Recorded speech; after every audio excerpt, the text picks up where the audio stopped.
I've been living and breathing this thing since August.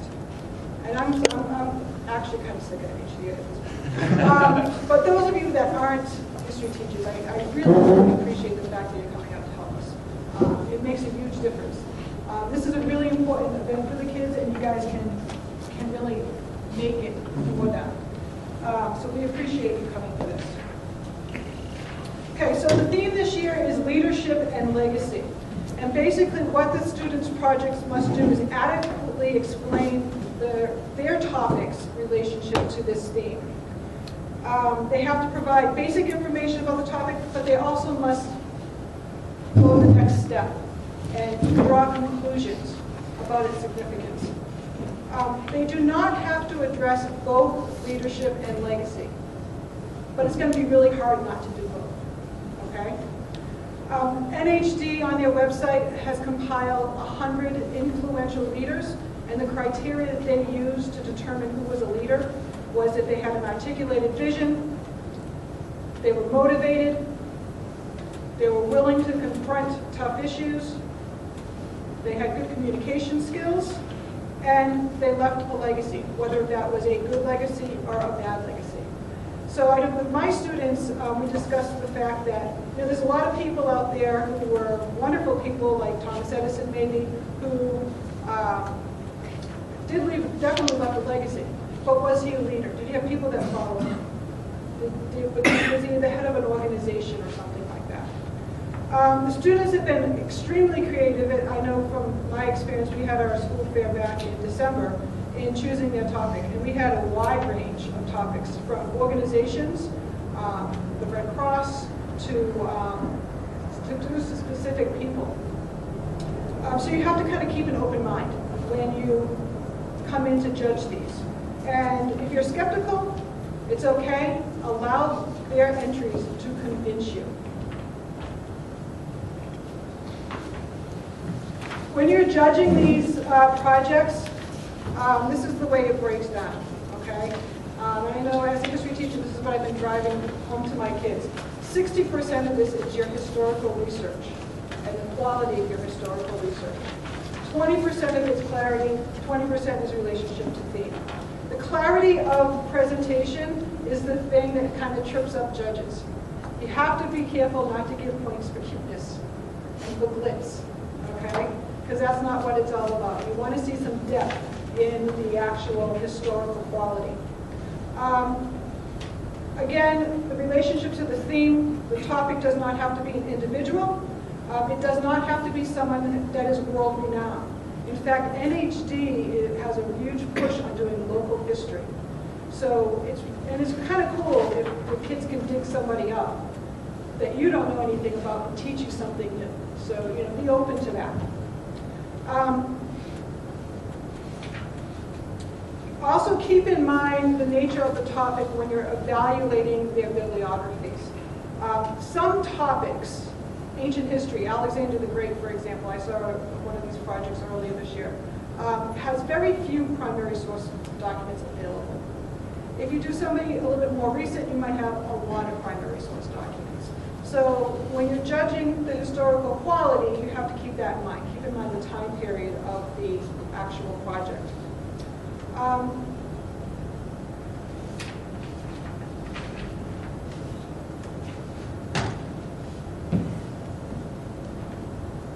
Couple things about your judging etiquette. Please be consistent. Greet all the students the same way. Don't say, great job, to one, and then don't say it to somebody else. So it's really important that you're consistent with the way that you address the students, you're consistent with your responses to the students. It's also important to be very positive and constructive.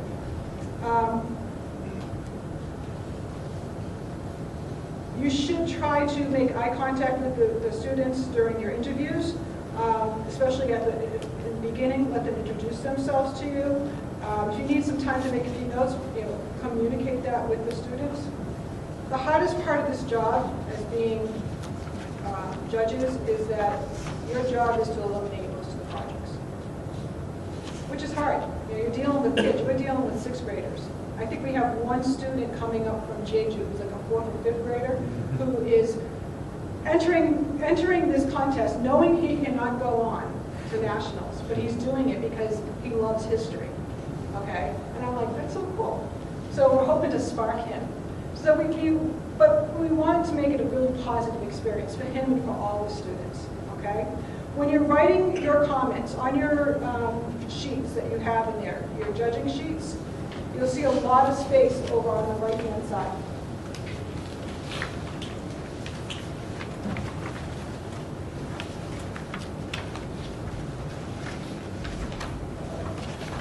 Over here in the comment section. We need constructive comments on these. You need to give the students the kind of feedback that they need so next time they can improve on their projects. This is even more crucial for the students who are moved on to nationals because they have from February 14th until June to fine-tune their projects. So if you can give them really constructive, specific, positive criticisms, ways to improve, ways that that might impact their project, that's an important thing to do. And Sharon, if I can add why I think that's even more crucial for kids here in Korea is because, and for those of you that aren't familiar with NHD, there's these different categories, either writing a paper, doing a performance, doing a documentary, doing a website, whatever. And remind me, is it the top two in each category? But we're advancing the top 2 senior projects in each division, which ends up being 18 projects. Okay. So and we're advancing the top 1 in the junior division. Okay, so the top 2, let's just say the top 2 in the senior division, which means high school, the top 2 documentaries, whatever, will from Korea will then be going to DC this coming summer. But there's only basically one level of filtration for Korean kids. It's the event on February the 14th. It's the only opportunity they will have to have feedback and to be filtered out.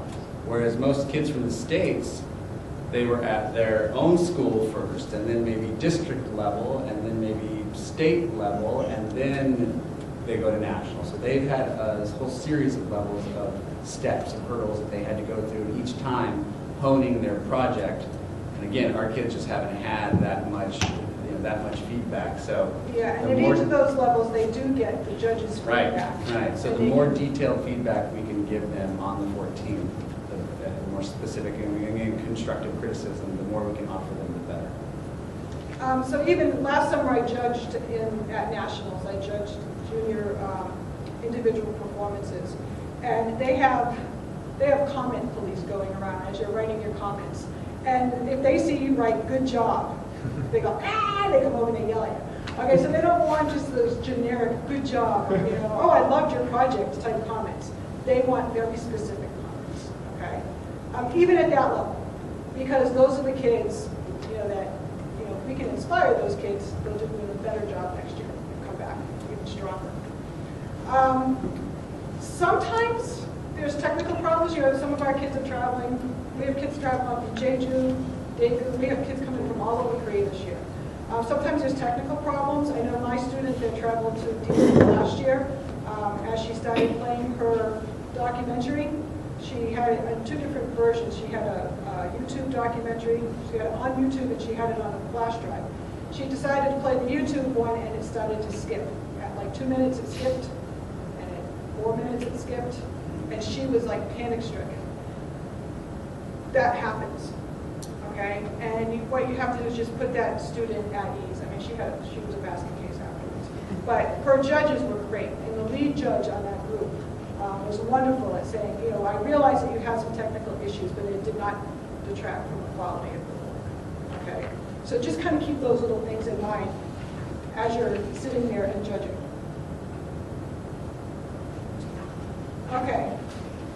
So there are some new rules this year for NHD. They're really minor. Even if you've judged before, you might not even notice some of the new rules. A lot of it has to do with your cover page and putting the number of words.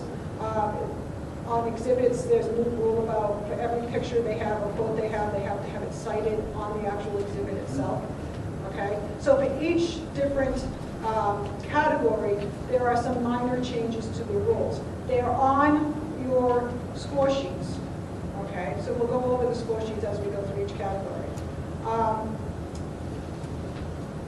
There is a difference between your minor infractions and your major infractions. So for example, documentaries are supposed to run 10 minutes. If you have a student documentary that runs 10 minutes and 10 seconds, that's a minor infraction.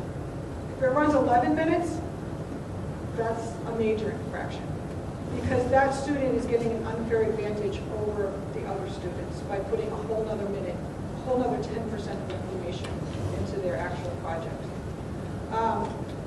We need to be really careful at the affiliate level, because these are the projects that are going on to nationals. So we have to make sure we have a level playing field going forward from there. If you have a bunch of minor infractions, then we might not want to. A major infraction would prevent the project from moving on to the next level, moving on to nationals. A minor infraction might not. It might be something they could fix before they went to nationals. If you have a bunch of minor infractions on a single project, you might want to not rank that in the top 2. How do you quantify infractions? How do you quantify the infractions? On your sheets, there's a section that says rule. Rule compliance, okay? So I'm looking at the website one. I think that's the first one you have. So on the rules compliance, it says maintains a word limit of 1,200 student composed words on the website, okay? If you're looking, and the students have to give you the word count on their website. But if you're looking at it and you're going, this looks like a heck of a lot more than 1,200 words, then you need to call either myself or one of the other judges, Anthony or Eric, over, and we'll have to look at that and see if that student has, if you say, it's 100 words more, and it makes a difference, that would be a major infraction, and you would, it did not comply with the rules, and that would be a project that we would be able to advance. So then I guess I'll ask again. The question is, this is more of a qualitative response to the infraction, but then does this quantify into disqualification, or does this quantify into a percentage decrease from a specific section? No, the rules compliance isn't a percentage increase or decrease, okay? It's just, by this point,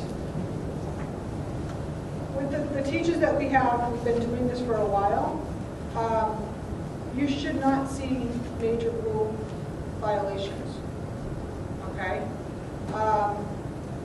So it sounds like there's a bit of a sort of, we're using our own judgment. You're using your own judgment, yes. Yeah.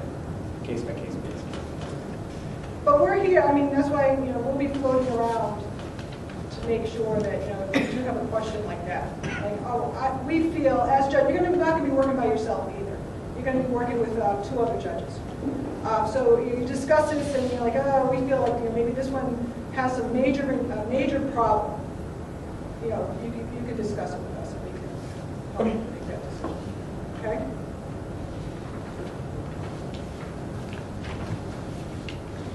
All right.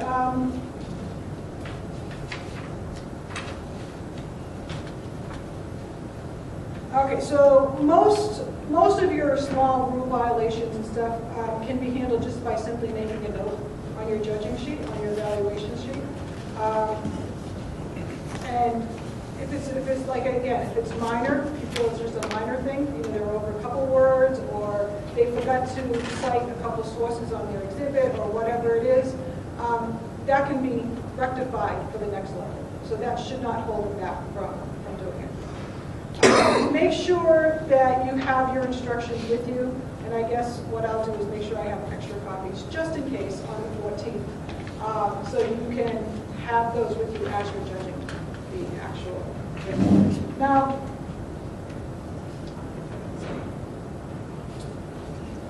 okay, every project, every entry must have a process paper and an annotated bibliography. The process paper is a separate sheet or a separate written sheet for the performance, the documentary, and the exhibit. You don't need one for a research paper, and it should be integrated into the website. So it should be a page on the student's website if they do a website. They don't have to have a hard copy of the process paper. The process paper, basically, I've been telling the kids it's a 4-paragraph essay. How you chose your topic, how you conducted your research, how you created your project, and how is it related to the theme. It shouldn't be a research paper. It's just a 4-paragraph essay. Very simple. And it cannot be more than 500 words. All right? On their title page, they should have on it how many words are in their process paper.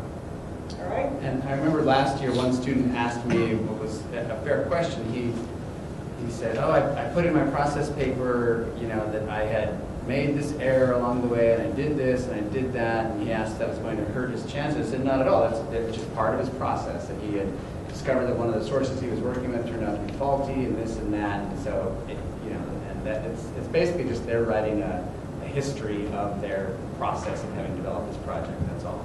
And actually that demonstrates historical integrity, Sure. historical research. So that would actually be a positive in a way. Attached to the process paper should be an annotated bibliography. Annotated bibliography is divided into primary sources and secondary sources. And the annotations should explain how that particular source was used in producing the entry, and what is the student's rationale for classifying the source. You should evaluate bibliographies based on the strength of their sources and on the breadth of the research appropriate to that student's ability to investigate the sources. So again, this comes back to, are there a lot of primary sources for Alexander the Great? No. Are there a lot of primary sources for, I can't even think, Steve Jobs or somebody like that? Yeah, there's a lot of primary sources for him. Okay? Regarding sources, an increasing number of good archives, such as the Library of Congress, have digitized these sources, which works really well for us here in Korea. Our kids don't have the opportunity, like they do in the States, to travel to some of the archives, state archives, state historical museums and things like that, but we are able to access them online. If they access them online, a source from the Library of Congress or National Archives or something like that, it can be classified as a primary source. They don't actually have to have the letter sitting there in front of them, okay, or the original text right there in front of them. Do I need to go over the definition of primary and secondary sources? Right? Okay, cool.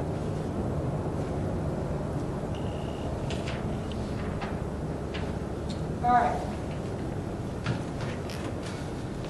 Documentaries. So documentaries, a documentary has to be a documentary. It cannot be a performance that kids videotaped. Okay?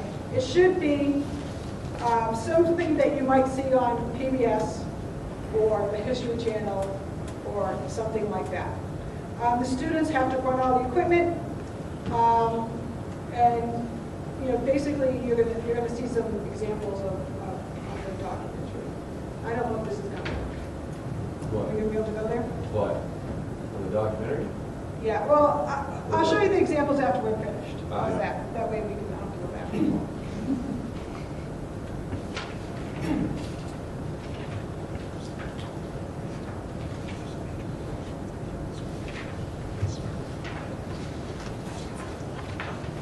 Okay. Websites should reflect the student's ability to use website design software and computer technology to help communicate the topic's significance in history. There should be analysis and interpretation of the topic. It must be clear. It should be evident to the viewer. And the website should utilize interactive elements, okay? Instead of just being 4 pages, 4 tabs, okay? It should have some interactivity to it to to engage the audience. If you look at the website score sheet,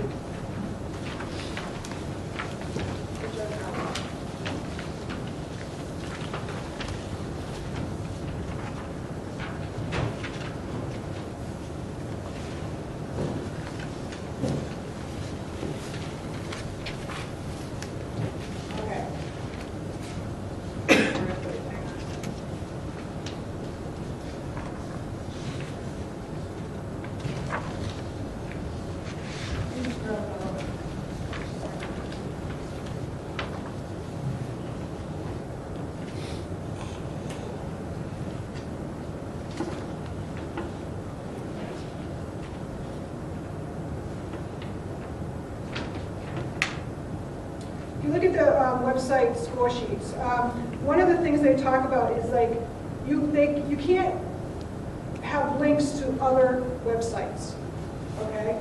Everything that the student creates has to be housed on that particular website. There's a 100 megabyte limit, and if you allow a student to link to outside sources and to go off of the website, then you're giving them an unfair advantage, okay? The 100 megabyte thing, I'm like, how do I know how big a website is? The way all the students had to register their websites through NHD with Weebly, and they will not allow them to go over 100 megabytes. So you don't have to worry about them going over 100 megabytes on Google clients, okay? But you just have to be very, very careful about how that they don't have links to outside sources. Because I know a lot of my kids, as they were building their websites, I'd be going through and they have, oh, yeah, we're going to go here to the History Channel and watch this video. You can't do that. If you want to include a video clip, you have to actually embed it in the actual website. You can't have a link to it. All right?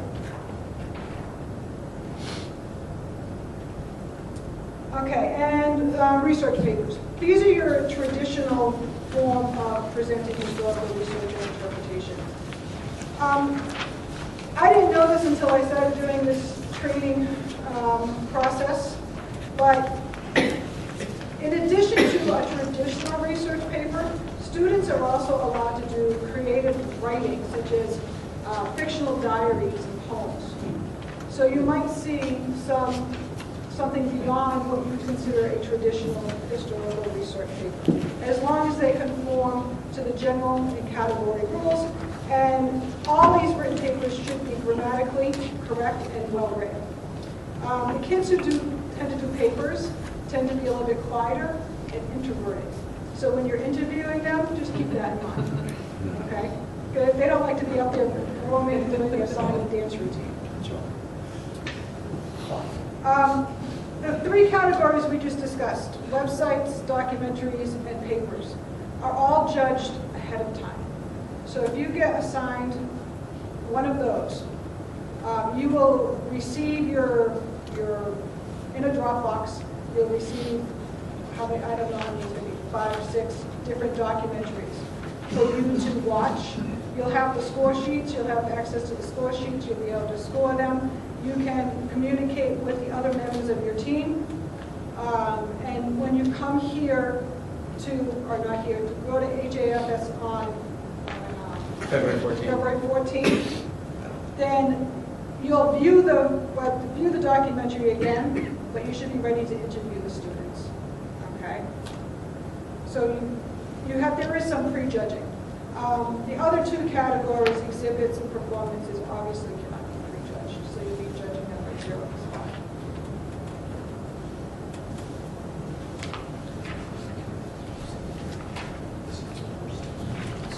All right, exhibits should be museum quality, okay?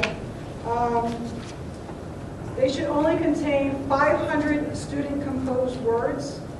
The student-composed words do not include things like citations of your photos, citations of quotes. It does include timelines. It does include captions on pictures. So you have to be very careful that the students don't go over that 500 words. The new rule, again, on exhibits is that, if I have this picture on my exhibit board, I have to give a brief citation, Library of Congress, da-da-da-da-da, okay? And that does not count toward their 500 words. But every piece of information has to be sourced. If it's not their own work, it has to be sourced. Make sure you spend equal time with each of your students in each exhibit. If you get assigned to that particular category, you will have a little bit of time before the students come into the exhibit hall in order to review them with your team members. But then you're going to be interviewing the students right there on the spot. Okay? So, you get Johnny's up there and you're oohing and ahhing, and then you go to Frankie, and Frankie's not that great. He's going to overhear us, so you just have to be careful with your comments. And Sharon, remind me, exhibits are at junior level only? No, for the first time, we are offering, we are going to advance exhibits. No, but I mean, exhibits are being produced by students who are themselves at the junior level only. It's only for junior high school. No, junior and senior.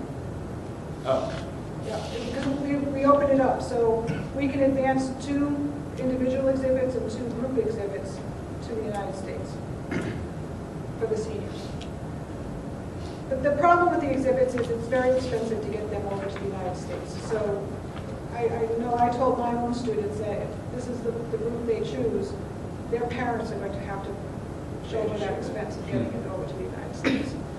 So I don't know if we'll have very many senior exhibits for that particular reason. yeah. Okay, performances. I think this is the most fun category. Performances should be original. They cannot use something that somebody else has written. The performers need to have some stage presence. Judging at nationals last year was fabulous, and it was individual. It was juniors. I had like little 6th and 7th graders coming up and presenting on all sorts of history. One did his like great-great-grandfather or something like that. It was amazing, and these kids won't have any problem talking to you. Okay, it's not like the people that write the papers. There is like a 10-minute limit that starts. They get to introduce, and that's when the timer starts. One person on your team will be a timer. Make sure you take into consideration nervousness, audience applause. So if they go over a few seconds because it was like, everyone was like cheering or whatever, you kind of have to give them a little bit of leeway in that.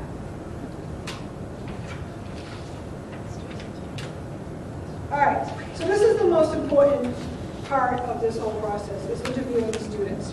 The purpose of the interview is to clarify any questions or concerns you've had, to provide an interaction between you as a professional and the student, okay, to give them their feedback.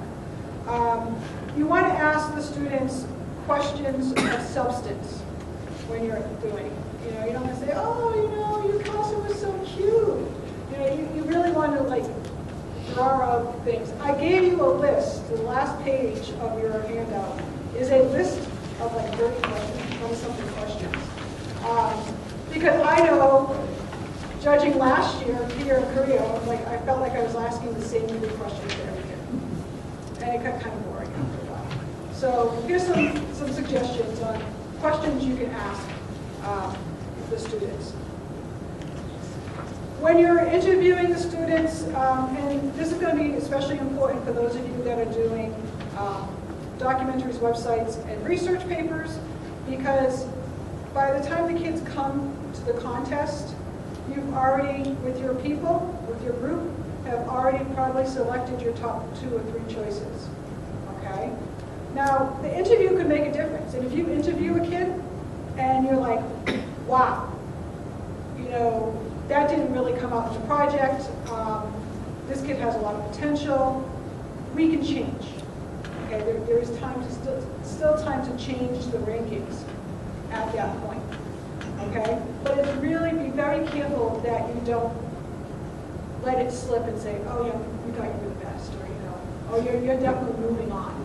Save that for the award ceremony so they all can get excited or cry together. And, one thing, if I can share about last year too, is that, we did a documentary, I was in the documentary, category, and it was pretty apparent to all of us after the interview that this kid had not done this project. He didn't know what the hell he was talking about. He didn't know the topic at all. He couldn't answer basic questions about it. So that obviously significantly impacted our judgment of him. So yeah, the interview can be really. So it can go either way. Right. It can either boost it up or it can take it down. And also another thing to throw in too, because I know this happened to a pair of my kids who were on the website when they were prejudged and everything. They were ranked #1. Well, they didn't show up to the interview. Yeah, and because they didn't show up to the interview, even after I called them, they showed up an hour late. We're like, well, it's like a job interview. You show up an hour late to the job interview, you don't get the job. So they had to show up, a chance of going to nationals, but because of that, they were jumped down to 3rd place. Right. So I think making that a big thing, you need to show up to the interview. Yeah. And on that topic, apparently, if it's a group, if even only just one person shows up, that's satisfactory, right? Right, right. Yeah, things happen. I think there's some big music festival going on that day. And we're trying to accommodate the students that are doing both and having the interview scheduled for those students early so they can move on to their music. But yeah, sometimes, someone gets sick. I had my group, one of my groups last year, documentary group, I had a kid end up in the hospital. At SIS and he passed out or whatever. It's like, okay, what do you do now? But as long as at least one person from that group is there, you're good. Did you have a question? I did, but it was answered, thanks. Okay, all right. All right. You want to help me do back to the website? I'm sorry, I don't know how to use this computer.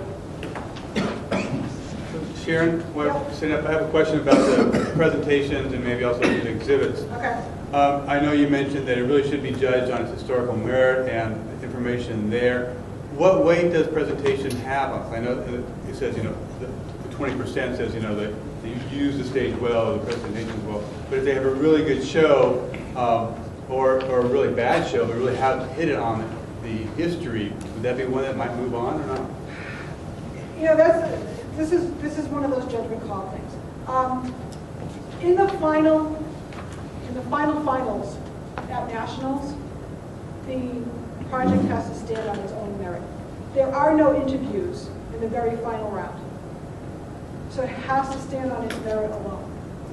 So if you have a really poor product, but you have a great interview and a great kid, if you think that's a project that with some really constructive criticism, that the student can make it better and make it be able to compete at the national level, by all means, you may advance it. And like what you said, on the other hand, if you get a really great project and you find out by asking the student some probing questions that maybe mom did the project or their hobblon did the project, then you don't want to send that one. Okay?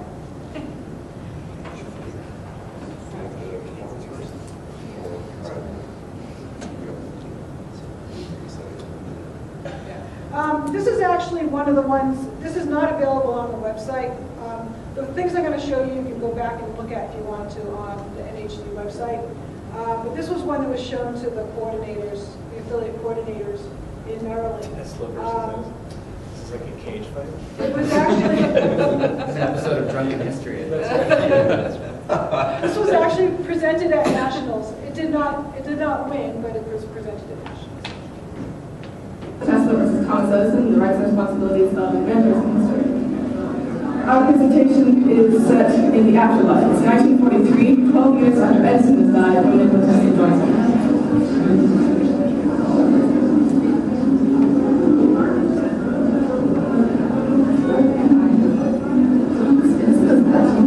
Welcome to the afterlife, Tesla. This is where I've been for the past 12 years. How's life? Oh wait, sorry, was. In the afterlife, you must be here to ask for my forgiveness. Your forgiveness? You should be begging and pleading for mine. What, like forgiveness for the fact that I was too proud to keep working with you after you refused to pay my $50,000? That's not what happened. Have you already forgotten? I'll tell you what I remember. Listen. In 1884, I was approached by a young Serbian immigrant named Nikola Tesla, who worked for me at the time. He told me that he had redesigned the dynamos for my light bulbs and offered to sell them to me. I was interested until he told me he expected $50,000. I jokingly refused. Right, and that's what you think happened. I know it is. No, this is what actually happened. Mr. Edison offered to pay me $50,000 to redesign his light bulb panels. I agreed, of course. About a year later, after I finished them, I went to him to ask when I could claim the money he had offered me. His response, Oh, Tesla, you don't understand our American humor. that's what happened. So anyway, let's get back to the matter at hand, shall we? My forgiveness. I can't ask for your forgiveness. I'm never wrong.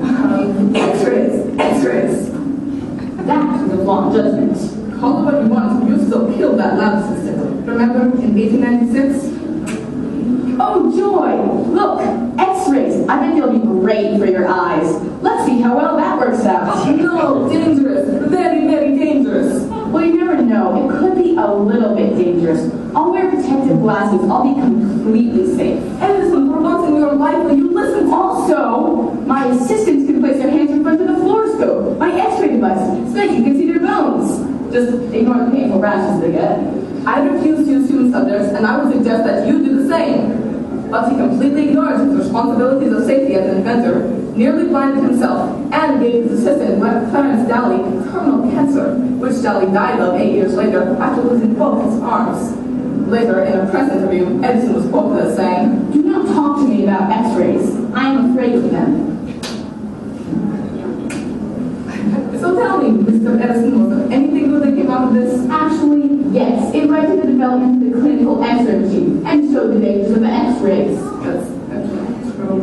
Anyway, while we're on the subject of electrical things, let's talk about the fact that alternating current is obviously so much better than direct current. Oh, for heaven's sake, Nicola, we've been over this. America wasn't ready for alternating currents. They are perfectly satisfied with non-direct current systems. No, they weren't. Remember the Chicago World's Fair, 1893? It was powered by my alternating current systems. Yeah. Well, remember the light bulb I invented? No, you invented the correct filament for the light bulb. Working light bulbs had been invented before Thomas Edison, contrary to the popular belief. However, these bulbs used a platinum filament, which was very expensive and lasted for only a short period of time. Edison used a number of different filaments in his initial tests before settling on carbonized bamboo, admittedly useful, but much better when used with AC. Oh, so now we're talking about the war for currents, are we? Well, we might as well get it all out in the open. Like how you spouted your drivel about AC everywhere you went? At least it was true, which is more than I could say about your immoral business practices. Immoral? How? Funnily enough, around Edison's lab in West Orange, New Jersey, pets started disappearing. I'll pay anyone who brings me a live cat or dog 25 cents per animal. Edison required these for his demonstrations on how AC was dangerous. He also hired Harold Brown, who introduced himself as a professor, though he wasn't, to help him. He then proceeded to run alternating current through a metal plate on which the animal was placed. I wonder what happens as this perfectly healthy animal. That's quite enough of that. I fail to see how this is immoral. People brought me animals. I didn't know they were stolen. This is a perfect example of how you abuse your rights, like the right to free speech, to spread slander that AC was dangerous. The animals died when they were electrocuted, didn't they? If the plate had DC running through it, would they have died? Well, yes. You played dirty tricks like that on me and the other people who supported alternating current, like George Westinghouse, throughout the War of the Currents. What else did I do? Well, let's see if I can remember this correctly. I believe it was 1888. Edison paid the prison to have an inmate who was sentenced to death be electrocuted with AC. The method of using AC to kill later became known as Westinghousing. The worst part, when they used AC, they didn't use it well. The prisoner didn't die the first time and had to be shocked again, leading to a rather nasty spectacle. Is this really the current you want to use to power your homes? Again, all completely circumstantial, but was Mr. Edison satisfied? Oh no. In 1902, he also electrocuted a circus elephant, Topsy, to prove that AC could kill even larger creatures. However, despite all of these interruptions, Westinghouse and I still won the War of Currents by powering the aforementioned World's Fair with alternating current. So, many cats and dogs, an elephant, and a human being were killed, and Edison still got got nowhere. Which begs the question, why did he protest against AC? No comments. Because he didn't want DC to be replaced with AC. That would mean he would lose his royalties. In other words, he ignored his responsibilities, abused his rights, and killed to keep getting paid. Okay, so maybe it was a little bit immoral, but you had a pigeon and you thought it had eyes that shot gamma rays. She did not have eyes that shot gamma rays. They were powerful beams of light. Either way, it suggests that you're insane. How dare you? I most certainly am not insane. You can't even eat food without calculating its cubic volume. You're obsessed with the number 3. Plus, you're a germaphobe, and you went through a period of time when you said your senses were so enhanced that a month of coughing would give you headaches. Actually, it was a train going by, but yeah, basically. And while we're on the subject, let me tell you why you could be declared insane, Tom. You've got nothing on me. Don't I? You went to school for 3 months, after which your mother pulled you because your school teacher said you were strange, adult, and dull. You built your first lab on a train, which you set fire to after what, 6 months? Plus, you were nearly dead by the age of 14. Sorry? Finally, you proposed marriage to your second wife through Morse code. I mean, what's the insane about that? Me, that's all sweet. Whatever. Hey, you can't judge me on marriage proposals. You were never even married. Would have gotten in the way of my work. Well, maybe if you had had a wife, she would have talked you out of making that foolish decision to spend millions of dollars on the first hydroelectric plant at Niagara Falls. I thought that people had the right to free electricity. And besides, I had to give my royalties to Westinghouse. You didn't have to. Why did you? Westinghouse offered me a generous royalty of $2.50 on each horsepower of AC sold. However, after years of fighting with Edison and his $1 million financer, J.P. Morgan, Westinghouse began to run into financial difficulties. He came to me to ask if he could renegotiate our contract. I tore it up, relinquishing all of my royalties. Yes. Why? Because Westinghouse believed in me when others did not. That was a very decent thing to do. Well, I suppose you did keep Dali on your payroll for 8 years, even though he couldn't work. Yeah, I quoted him and who else was his boss because of me. Yeah, and you didn't always steal other inventors' ideas. Like, you really did invent the phonograph. Look, Tesla, I probably do what you're acknowledging. Yeah, you really do. I'm sorry. Thank you. So, should we shake on it? I can't do this when I'm like that. Like what? Get to it. Partners, commerce.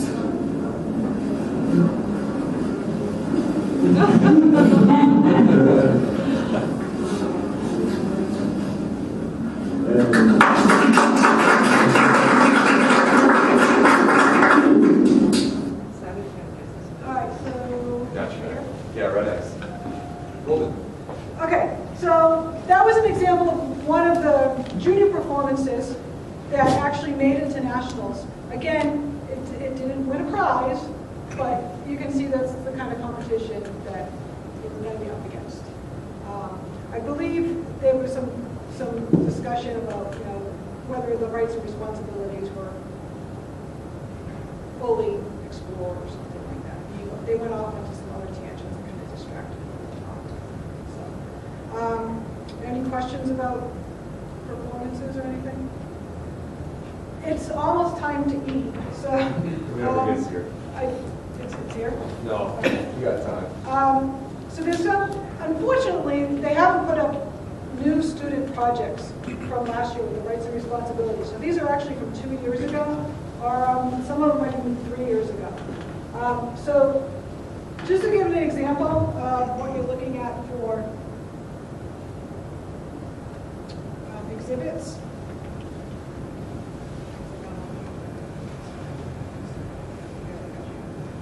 Okay, so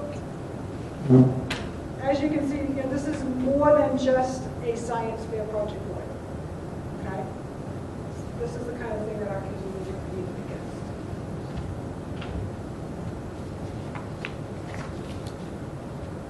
If you go to this website, it's just nhd.org, student project examples.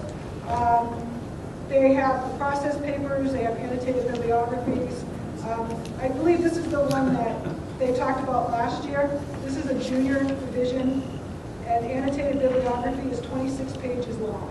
Okay? Oh, this is Circus Fire? This is the Circus Fire. This is just like blew their minds. So you've got exemplars on the website, but do you have samples that are models for the students to model their annotated bibliographies, their exhibits, the things after? I guess, you know, an annotated bibliography can look like a lot of things. Are these the models that you're looking for those students to exemplify, or are these just examples of what other people have done? Yeah, with the annotated bibliography, it does either have to be an MLA or Turabian. MLA is what most middle school, high school kids are going to be able to handle. Okay. But in terms of content and breadth and depth and that. Yeah, as history teachers, this is what, I mean, in my school, I go over this with all the kids and show them, this is what we're looking for. This is the kind of, this is a really good example of what you need to do. So by the time they get here, you know, they've been working with their teacher for 4, 5, 6 months. So you should have something close to this, I hope. All right. I actually, you know, the first time I did this was in Florida, and I took one kid to the district level, and he did a thing on, it was turning points in history, and he did the stock market crash leading to the Holocaust or something like that. And he had a pretty nice looking exhibit. His research wasn't that great, and the exhibit that beat his was actually, it was like a cardboard box that had been pulled apart, and it looked like crap, okay? But the point was, at the district level, at that level, then they had to go to regionals, and from regionals they had to go to states, and then from states they had to go to nationals. So, because they had better research, they were advanced where my kid wasn't. So, yeah, it's tricky. You're walking a fine line. And like Anthony pointed out, our kids are really at a disadvantage because this is their only contest. I'd love to get to the point where we could do like regional contests, you know, and make the career contest even that much stronger.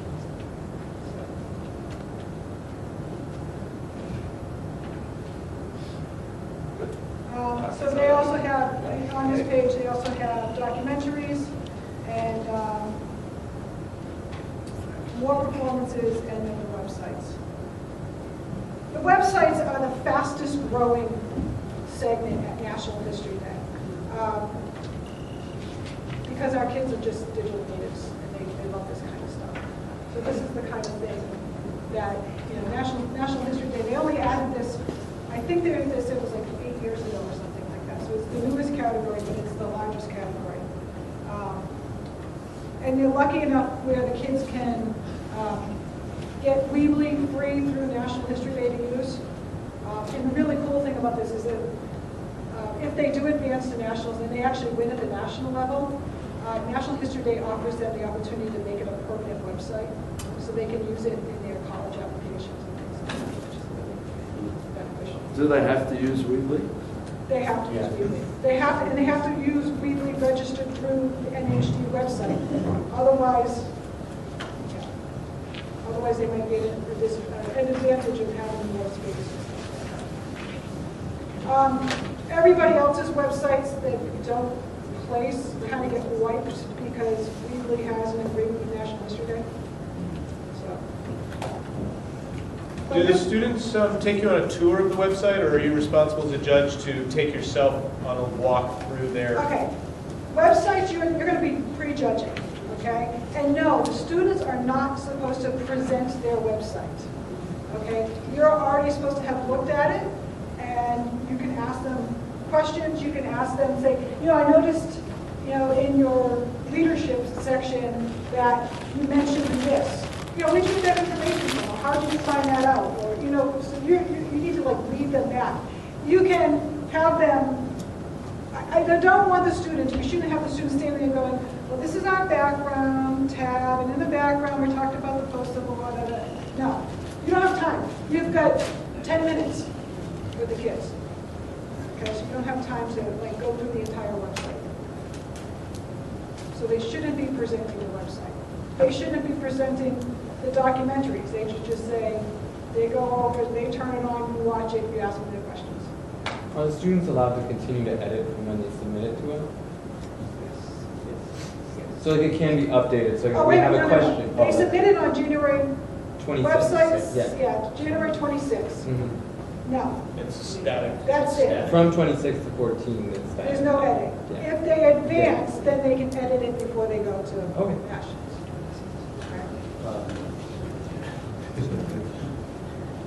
Any other questions? We good?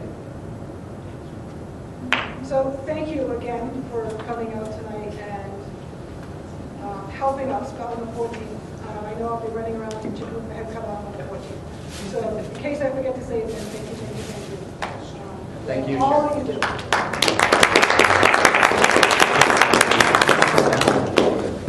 Looks like I know what I'm doing.